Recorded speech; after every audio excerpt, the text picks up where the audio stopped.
15,000 people once woke up here. This was the royal estate of Sapa Inca Pachacuti, not a ruin, not an echo, but a living city. Priests walked sacred corridors at sunrise. Astronomers mapped the sky from stone platforms. Farmers were already on the terraces before the mist had lifted. Then, within a single generation, it was sealed, abandoned, and buried under 5 centuries of silence, until now. Using AI reconstruction, we can finally walk the streets they walked. In the next 8 minutes, you'll see 5 rooms of Machu Picchu fully restored, and the lives lived inside them.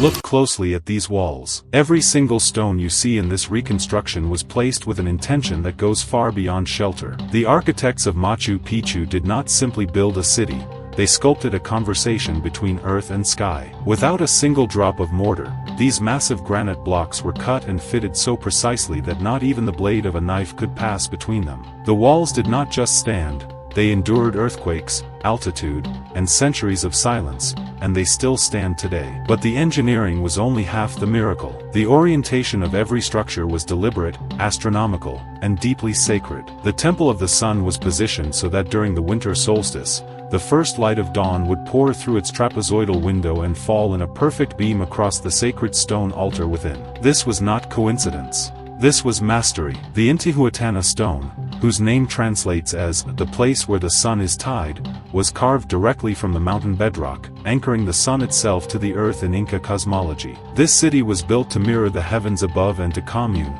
stone by stone, with Inti, the sun god at the very heart of Inca civilization. Step beyond the temples and the ceremonial plazas, and what the AI reconstruction reveals is something far more intimate, the texture of ordinary life unfolding at the roof of the world. The people of Machu Picchu did not live in silence or stillness. They lived in disciplined, purposeful rhythm, every hour of every day governed by duty, devotion, and craft. In the workshops, artisans shaped bronze tools and carved stone with a precision that still astonishes historians today. Along the terraced hillsides, those magnificent agricultural platforms cascading down the mountainside, farmers rose before dawn to tend crops of maize, quinoa, and potato, coaxing harvests from soil suspended 2,430 meters above sea level. The sound of llamas moving through narrow stone pathways, their wool thick against the mountain chill, was as common here as birdsong. Inside the residential quarters, women selected as the aklas, the chosen women,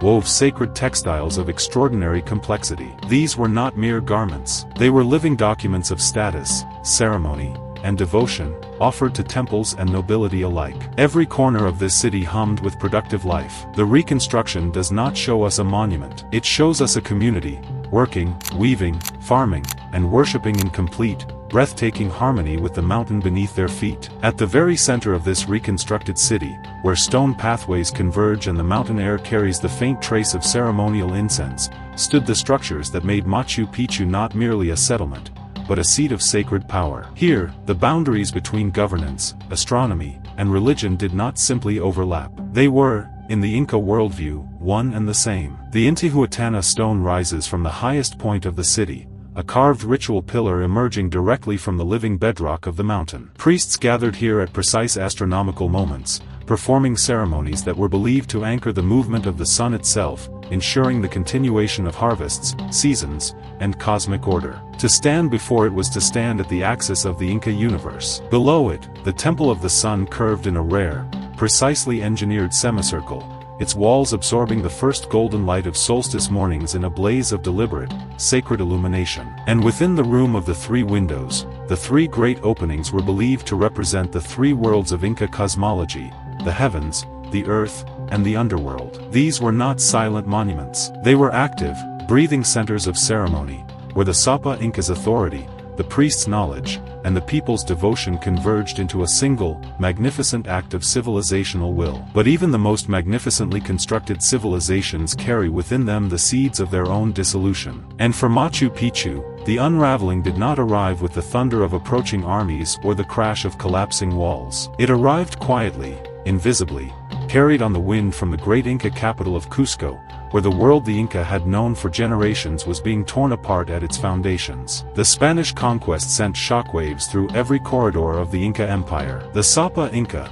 the divine sovereign whose authority held together an empire stretching thousands of kilometers, was gone. The administrative networks that had fed, governed, and spiritually sustained cities like Machu Picchu began to fracture and fail. The royal court that had given this mountain estate its purpose and population had no throne left to serve. And then came the disease. Smallpox moved through Inca communities with a devastation that no army could match, cutting through populations that had no immunity, no defense, and no understanding of what was consuming them.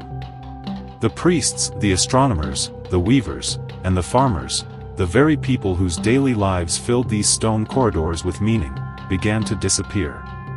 Machu Picchu was never directly attacked. It was never burned or broken by conquest. It was something far more haunting. It was simply abandoned, its people swallowed by a collapsing world beyond the mountain's edge. And so the silence came. Not suddenly, but gradually, irreversibly, like the jungle itself, creeping vine by vine, stone by stone, across everything that human hands had so painstakingly built. The terraced farms that had once fed an entire royal estate fell unattended. The carefully engineered irrigation channels, which had carried mountain water through the city with extraordinary precision, ran dry and then ran wild. The maize did not grow. The quinoa fields disappeared beneath encroaching undergrowth. The mountain, which the Inca had so magnificently tamed, began quietly, patiently reclaiming what had always been its own. Inside the temples, the ceremonial fires that had burned in honor of Inti were extinguished, not dramatically, but simply never relit. The Intihuatana stone stood alone at the summit, no longer attended by priests, no longer witnessing the great solstice ceremonies that had once drawn the most powerful figures of the empire to its base. The sacred became abandoned. The living became still. The thatched roofs that had sheltered artisans, nobles, and chosen women gradually surrendered to wind and rot. The stone walls, those magnificent, mortar-free constructions built to outlast generations, remained standing, but now enclosed only emptiness, only mountain air, only the distant call of birds returning to a place that no longer remembered its own name. A city of extraordinary vitality had faded, completely and profoundly, into the mountain mist. But today, through the extraordinary power of historical AI reconstruction, the silence is broken once more. Watch as the jungle retreats. Watch as the thatched roofs rise again above those magnificent mortar-free walls. Watch as the terraced farms fill with maize and quinoa, as the irrigation channels run clear with mountain water, and as the stone pathways of Machu Picchu fill once more with the footsteps of priests, artisans, astronomers, and farmers living out the sacred rhythm of their daily lives. The ceremonial fires are relit within the Temple of the Sun. The aklas return to their looms, weaving textiles of breathtaking complexity in the quiet of the residential quarters.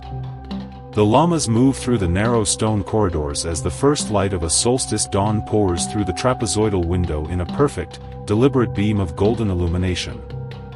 This is what AI reconstruction restores, not merely the architecture, not merely the stone, but the living soul of a civilization that the passage of time had no right to erase.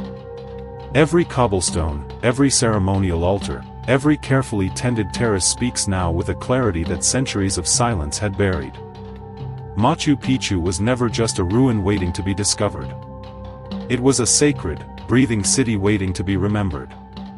And now, it lives again.